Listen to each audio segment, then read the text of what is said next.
Son 3 décadas de destierro y desunión, 30 años de duro exilio, extranjero domicilio, qué pena de son que canta, errante generación. Saludos amigos de Cuba y su historia, parte de la programación en español de la WLRN, Canal 17, Televisión Pública. Mi nombre es Alberto Müller y en el día de hoy Cuba y su historia se adentra en un programa más de una serie que ha sido muy exitosa sobre cubanos destacados en el destierro, en el exilio. Y en el día de hoy obviamente tenemos como invitado a un cubano que no solamente se ha destacado, sino que fue capaz de ofrecer su vida por la libertad cubana, siendo miembro de la Brigada 2506 y además herido en combate durante Girón. Así que con nosotros hoy Humberto Cortina. Es un privilegio que Cuba y su historia lo tenga con nosotros. ¿Cómo estás, Humberto? Gracias, Alberto, como siempre, tú siempre tan amable y por cierto, muy efectivo en tu programa que se ve mucho y por eso te felicito. Esto es un programa que yo creo que ha tenido un gran éxito acá en el exilio, para ver un poco de la historia, ¿no? Como tú mencionas. Sí, el programa está circunscrito a Cuba, pero cuando hablamos de Cuba, del exilio, no se puede prescindir de Humberto Cortina. Yo quería hoy, Humberto, dedicar este programa, porque hace 2 o 3 semanas murió en las cárceles rusas Alexei Navalny, el principal opositor ruso a Putin, un hombre que dedicó su vida a la libertad y obviamente ha muerto misteriosamente. No hay que decir quién mató a Navalny, eso está sobredicho. En Cuba tenemos a Laura Pollán, la que fundó las Damas de Blanca, que igual entró en un hospital y misteriosamente murió en el hospital. O sea, estos regímenes matan por vocación. Lamentablemente hay que decirlo, pero es la verdad. Pero también hay una cosa, Alberto, esto, primero tienes razón. Segundo, un régimen totalitario, dictatorial, va a hacer todo lo que le haga falta para mantenerse en el poder. Claro. Si tú me atraviesas en el camino, te voy a eliminar y aquí no ha pasado nada. No Hasta pasa luego, la gente grita, mataron y se acabó a los 2 días otra cosa. Bueno, por eso este programa, aprovechamos a Humberto Cortina, que además lo estimamos mucho, una persona que estimo mucho desde hace mucho tiempo, pero hay que empezar, el programa está dedicado a él. Y Humberto Cortina tuvo el valor, el coraje, que no todo el mundo tiene, de inscribirse en la Brigada 2506 y por supuesto salir al combate. Pero antes de eso yo quería que Humberto nos hablara un poquitico de la familia, porque vienes de una familia también con José María Cortina, un gran orador, un gran político. Háblanos un poquitico como introducción y después vamos a pasar a Girón. Yo creo que las historias, ¿no? y las herencias, como tú bien mencionas, son importantes. Mi abuelo, José Manuel Cortina, senador constituyente, fue el que escribió la Constitución del 40, y no solamente eso, fue a la Liga de las Naciones representando a Cuba, después terminó casi como presidente de la Liga. Y yo vengo de esa herencia. Y muchas veces cuando uno se le inculca de muchacho ciertas virtudes o por lo menos ciertos aspectos de una vida, me lleva en el proceso de Girón. Llegó Castro. ¿Por qué yo odio a Castro o por qué me caía mal en ese momento?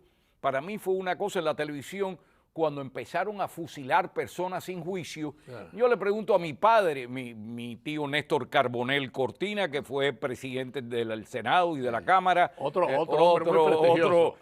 Mi primo Néstor Carbonell Jr., y mi tío Néstor Carbonell y Andricaín, que era el senador, y mi primo Néstor Carbonell Cortina, mi primo Eddie Arango, que cae preso. Claro. Es decir, nuestra familia participa al principio y yo era el más joven. Después participa Manuel Ñongo Puig, que lo fusilan. Lo fusilan porque estaba conmigo en la invasión de Valle Cochino. Es un grupo espectacular. Correcto. Y el otro que cae preso es Rino Puig, casado con mi prima Iliana, que se pasó 16 años preso, que estuvo acá. Es decir, mi familia viene de eso. Para mí, mucho más joven que ellos. El ver aquello cuando salimos al exilio, mis amigos estaban observando, mirando la posibilidad de inscribirse en la participación para un tipo de invasión a Cuba. No se sabía lo que era, pero se hablaba de eso, Alberto, y claro, tú eres mucho mayor que yo. Bueno, eso no de sé. mucho es discutible, pero bueno. Bueno, pero la brigada era para liberar a Cuba. Correcto. El objetivo de la brigada viene ahí. Entonces, los muchachos, cuando tú tienes 18 años, 17 años, como yo tenía, es decir, esto de conocer a profundidad el comunismo, el socialismo, las diferencias, muy difícil. Lo que sí vi que mi Cuba, mis amigos, mi familia entendían después que yo vi aquellos fusilamientos que yo me quedé petrificado. Yo decía, ¿y esto por qué? Te horrorizaron. Y cuando salimos me di cuenta que lo menos que queríamos nosotros es que Cuba cayera en ese bolsón del comunismo que iba a llevar a nuestra patria a lo que ocurrió, que es llevarla a una Cuba de rodillas, una Cuba pidiendo agua y comida. Lo que estamos viendo hoy. Lo que estamos viendo hoy. Es esa historia nuestra, ¿no? O sea, te enrolas en Girón y como joven y con toda la... Y a ver qué pasa. Con todos los riesgos que eso implicaba, ¿no? Tú sabes que tú haces ese comentario, uno no sabe esos riesgos. No. Cuando tú tienes 17 o 18 años y tú vas... Yo le decía a un amigo mío que ya no está con nosotros, a Julito González Rebull, que siempre me lo comentaba. Yo le decía, yo creía que era John Wayne. John Wayne, como en las películas americanas, que nosotros no perdemos nunca. Qué buen ejemplo. Los americanos no pierden. Es decir, tienes que ponerte a pensar que nosotros partíamos de la base que nos íbamos a entrenar, eran nada más que cubanos luchando, pero que atrás nuestro había esa sombrilla de protección de Estados Unidos. Yo creo que eso es importante, no que ellos iban a lanzarse, pero que sí había esa... No, el riesgo era nuestro. Correctamente, el riesgo era nuestro y tú lo sabes, porque tú estuviste muy involucrado en muchas cosas y sabes perfectamente que no solamente era la invasión, los que estaban infiltrados, los que estaban en Cuba, los que estaban participando, Claro. todas las organizaciones que comenzaron, y tú recordarás de las tuyas. Entonces, ¿qué pasa? Ese proceso y lo interesante de los miembros de la brigada que yo admiro mucho y quiero mucho, uno era la amalgamación de los cubanos. Habían una serie de grupos, habían los jóvenes como nosotros. Era una representación de la Cuba. De la Cuba. Es decir, y uno piensa, y aquellos que quizás los mayores no recordarán, en la brigada habían gente que estuvieron con Fidel en la sierra, habían gente del gobierno del ejército constitucional cubano, habían jóvenes, habían estudiantes, habían personas mayores, otros que creían, y muchos profesionales. Entonces, ¿qué pasa? Era la Cuba, como tú claramente mencionas, ese grupo. Una representación legítima de la Cuba libre. Y yo creo, Alberto, también que eso significa mucho, porque no solo aquellos amigos nuestros que participaron en muchos aspectos de lo que es la invasión estaba constituida por miembros de infiltración, las organizaciones en Cuba, nosotros los que desembarcamos, yo estaba en el batallón 2 de infantería, mi jefe era Hugo Sueiro, y yo recuerdo perfectamente bien. Buen amigo, Hugo, y nosotros fuimos, el batallón mío es el que desembarca en lo que es Bahía de Cochino, la punta de Bahía de Cochino, donde el barco Houston lo hunden, y el batallón 5 que estaba con nosotros en el batallón 2 y el 5 en el Houston. El batallón 5 tiene que lanzarse al agua y nosotros desembarcamos en la punta y somos los primeros, somos la punta de lanza. Los que chocan con... Los primeros choques. Y después por Girón y por supuesto los paracaidistas en diferentes lugares. Era un plan de combate, en mi opinión, bastante bueno. Sí. Porque tenía un objetivo.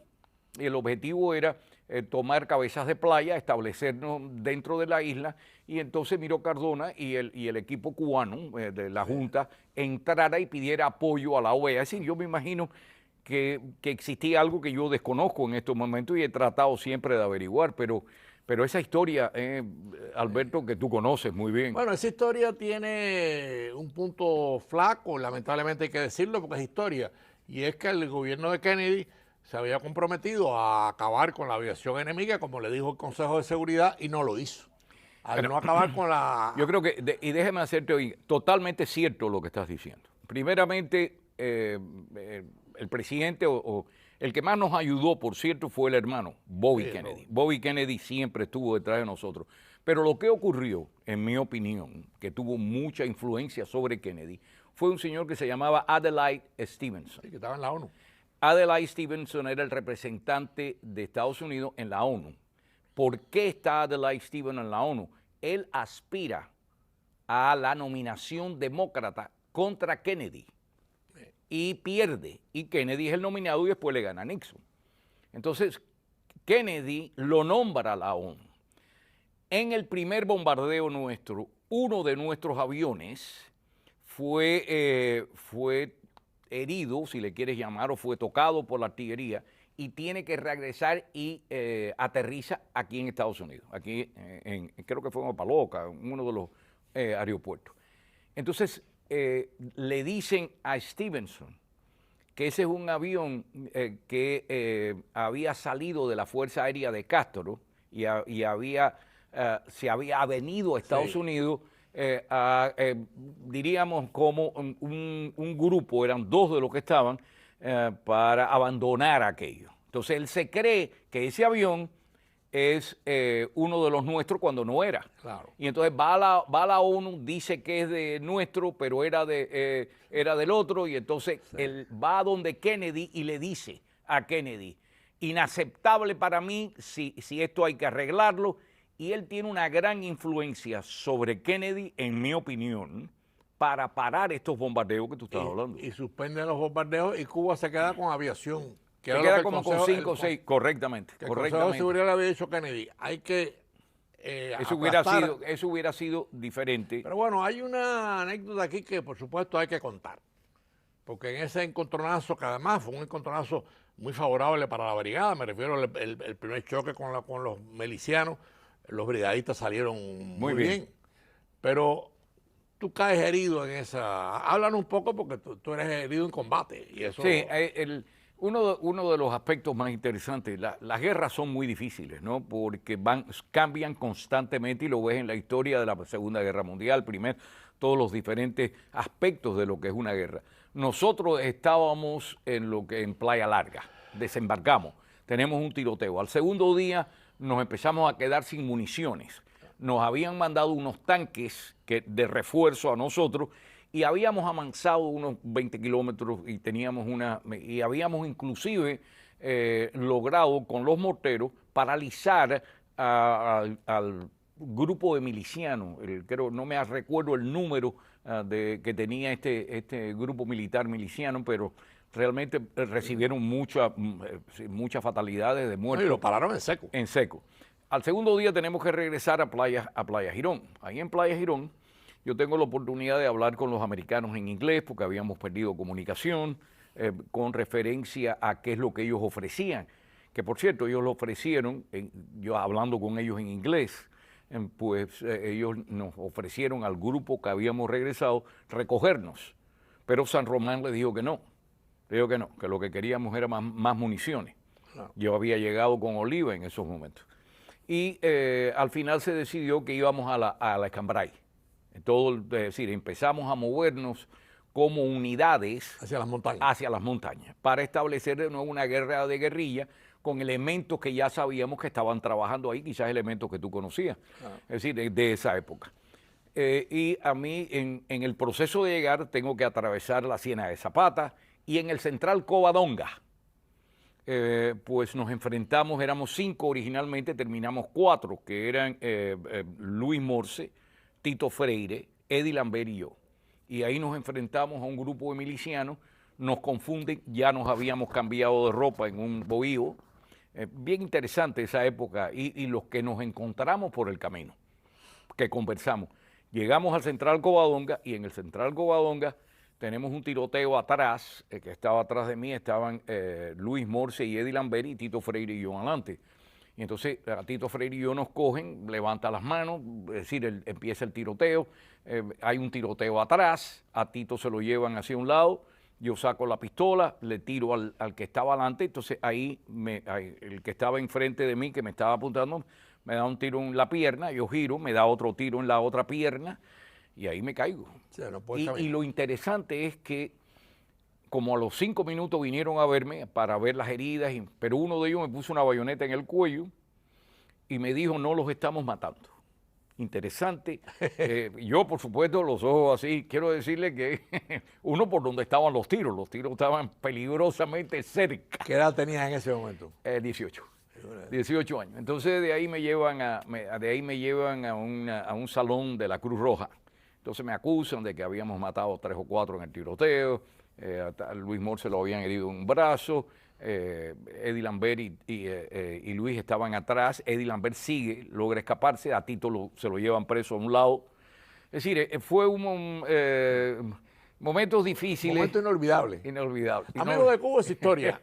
Para los que han sintonizado tarde, estamos hablando en el día de hoy en una parte de la serie de cubanos destacados en el destierro con Humberto Cortina, combatiente de Girón, herido en Girón, y lo he interrumpido en su narrativa precisamente porque el programa llega a su punto medio y obviamente algunos sintonizan tarde. Estamos hablando con Humberto Cortina de su vida, una vida que inicialmente durante su juventud se la dedicó a Cuba y después vamos a ver también próximamente su servicio a la sociedad norteamericana en Miami como político y después como periodista. Pero bueno, termina el cuento de... No, pero yo le comento eso porque quizás la realidad, ¿no?, de todo lo que ocurre cuando nos cogen a todos, algunos presos antes, después vino la rastra.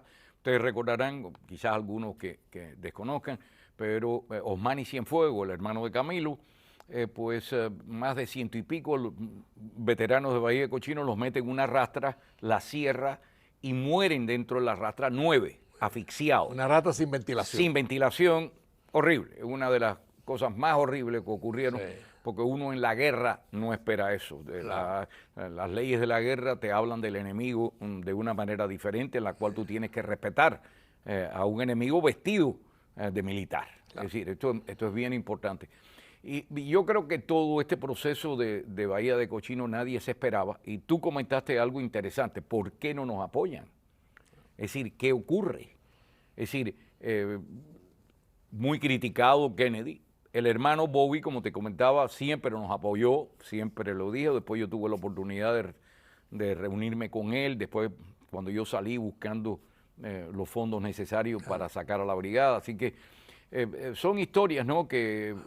No, además no es fácil decirlo, pero cuando se habla de historia, o sea, la historia es los acontecimientos reales que ocurrieron, y entonces estamos obligados a decir lo que fue. Si Kennedy hubiese cumplido con el compromiso de anular la aviación enemiga, Girón hubiese tomado ciudades y hubiese venido el gobierno provisional y la OEA hubiese apoyado ese gobierno y hoy Cuba sería libre. Lamentablemente no es libre. Y claro, es difícil, ¿no?, decir lo que hubiera pasado, claro, pero definitivamente en ese momento el presidente John Kennedy falla, porque tenía asesores, Dean Ross, que tenía a su hermano, tenía muchos asesores en esto, y por alguna razón él decide dar la orden de parar el resto de los bombardeos, claro, a los aeropuertos en Cuba. Y la aviación nuestra, manejado por pilotos nuestros,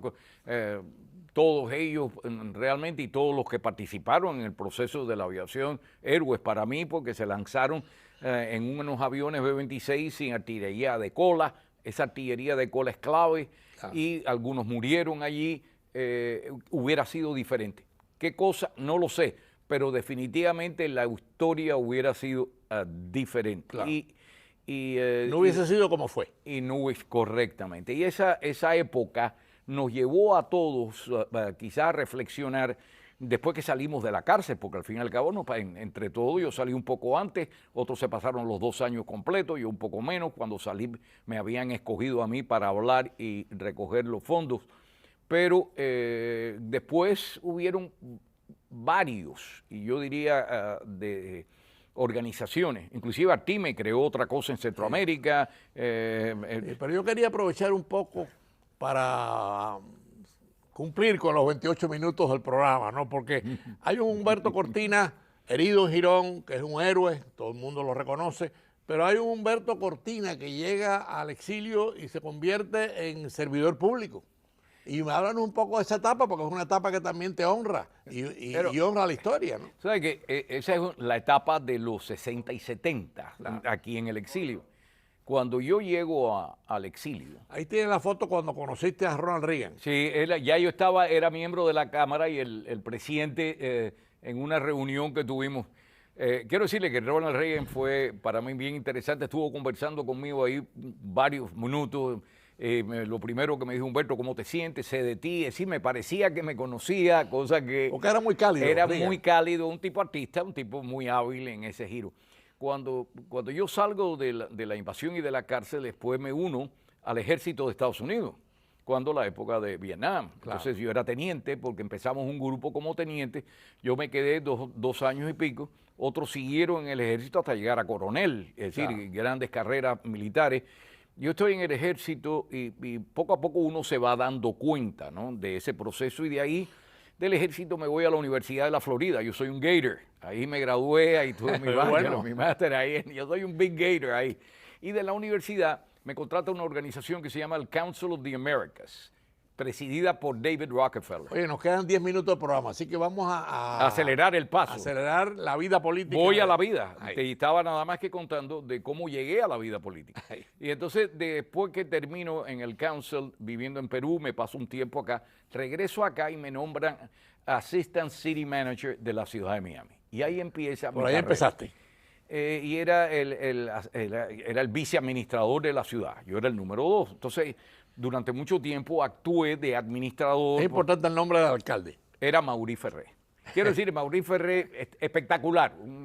Para mí, uno de los grandes políticos que han existido aquí en nuestro gran Miami. Muy hábil como él maniobraba y se movía en esas aguas turbulentas de la ciudad de Miami, que me encanta, es mi ciudad. Y las dominó plenamente. Completamente. Y tenía amigos aquí, allá, de todos lados, podía maniobrar muy bien. Entonces me nombran viceadministrador, después hacía de administrador, porque estuvo el administrador se iba y yo me quedaba como acting director y tomaba. Después que dejo la administración, decido lanzarme al ruedo político. ¿Por qué me lanzo? Uno, entre los procesos que habían en Miami, se abre la posibilidad de un escaño en la Cámara de Representantes, no como existía antes de 5 personas a la vez, sino por distrito. Y entonces mis amigos en el Partido Republicano me llaman: ¿qué tú crees? Tú has estado ya en el proceso de administración. Y entonces me dicen: vamos al distrito 113. Salgo electo al distrito junto a Ileana Ross y a Roberto Casa. Éramos los 3 cubanos primero. Roberto había estado nombrado antes, pero Ileana Ross y yo y él salimos electos. Y ahí empieza mi carrera política. Qué interesante, una carrera de lujo. Sí, empezar con Ileana. Con Ileana, bien, realmente, y Enrique Ross, su papá, que yo quería muchísimo, y ella.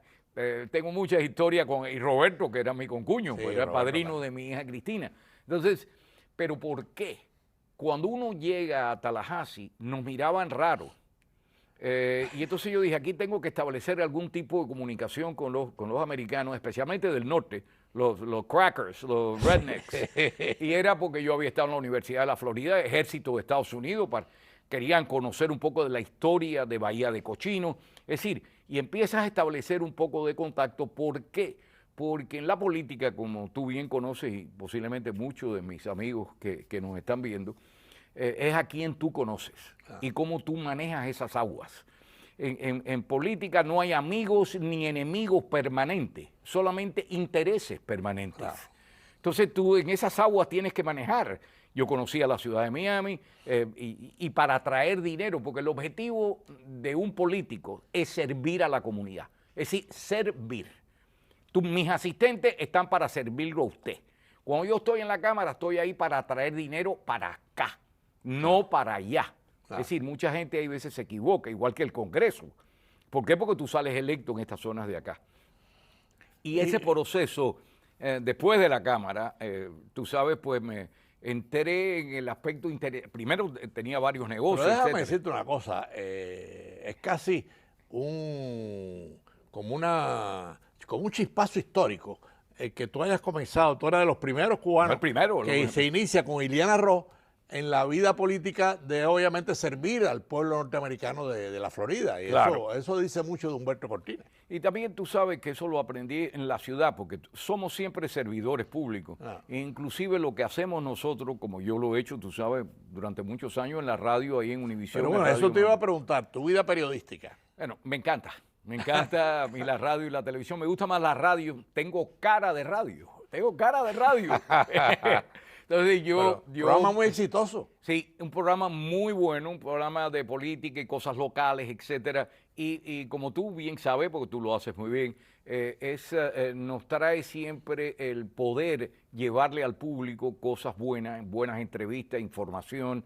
Y para mí es extraordinario. Lo que pasa es que esto ha cambiado, por supuesto, de hace 20 años, cuando yo empecé, yo me acuerdo, estaba Pérez Roda, como recordarás, y entonces yo tenía los programas aquellos, primeramente QEA y después Radio Mambí, en donde yo tenía un programa a las 10. Bueno, lo tuve durante muchos años, ahora ha ido cambiando un poco por los tiempos, ¿no? Pero es una vida, el ser periodista es un llamado.